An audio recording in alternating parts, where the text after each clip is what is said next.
സഹോദരങ്ങളെ, ഈ കേൾക്കുന്ന ഓരോ വ്യക്തിയോടും യേശു പറയുന്നു, ഞാൻ നിന്നെ സുഖപ്പെടുത്തുകയും നിന്റെ പാപങ്ങൾ തുടച്ചു മാറ്റുകയും ചെയ്യുന്ന കർത്താവാണ്.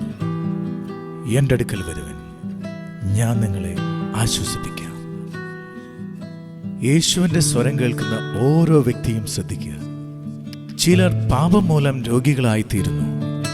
എന്നാൽ മറ്റു ചിലരാകട്ടെ ശക്തമായ ദൈവിക പ്രവർത്തനങ്ങൾക്ക് സാക്ഷ്യം വഹിക്കുന്ന പാത്രങ്ങളായി തീരുവാനാണ്.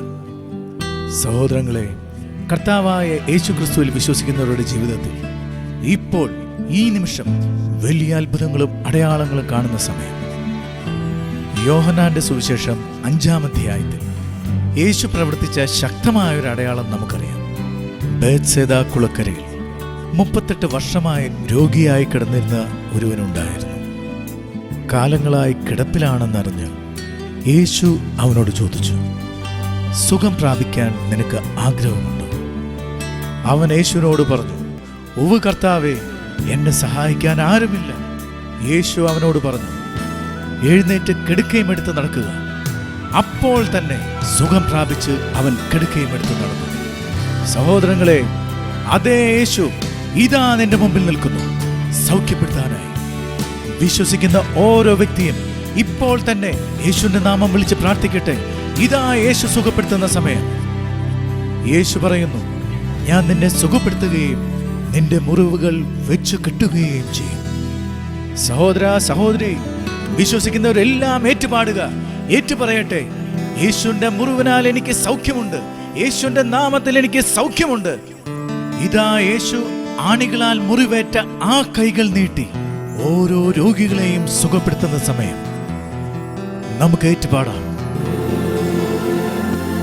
അവൻ മുറിവിനാൽ എനിക്ക് സൗഖ്യം, യേശുവിൻ മുറിവിനാൽ എനിക്ക് സൗഖ്യം, യേശുവിൻ മുറിവിനാൽ എനിക്ക് സൗഖ്യം, യേശുവിൻ മുറിവിനാൽ എനിക്ക് സൗഖ്യം, യേശുവിൻ പീഡയാ എനിക്ക് വിടുതൽ, യേശുവിൻ പീഡയാ എനിക്ക് വിടുതൽ, യേശുവിൻ പീഡയാ എനിക്ക് വിടുതൽ, യേശുവിൻ പീഡയാ എനിക്ക് വിടുതൽ.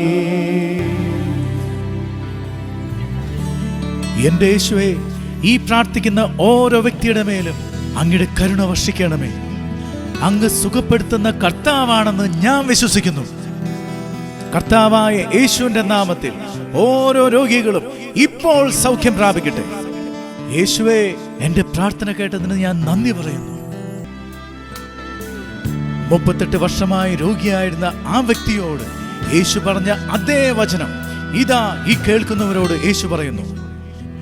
യോഹന്നാന്റെ സുവിശേഷം 5-ാം അധ്യായം 14-ാം വാക്യത്തിലൂടെ, ഇതാ നീ സൗഖ്യം പ്രാപിച്ചിരിക്കുന്നു, കൂടുതൽ മോശമായതൊന്നും ഇനി സംഭവിക്കാതിരിക്കാൻ മേലിൽ പാപം ചെയ്യരുത്. സഹോദരങ്ങളെ, നമുക്ക് തീരുമാനമെടുക്കാം. എനിക്കൊരു വിശുദ്ധനാകണം, എനിക്കൊരു വിശുദ്ധയാകണം. എൻ്റെ യേശുവിൻ്റെ കൽപ്പന ഞാൻ അനുസരിക്കും.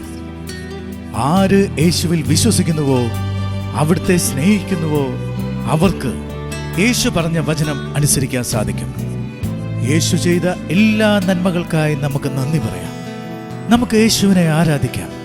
പരിശുദ്ധാത്മ ശക്തിയാൽ നിറഞ്ഞ് ലോക അതിർത്തികൾ വരെ പോയി നമുക്ക് യേശുവിനെ സാക്ഷ്യം വഹിക്കാം.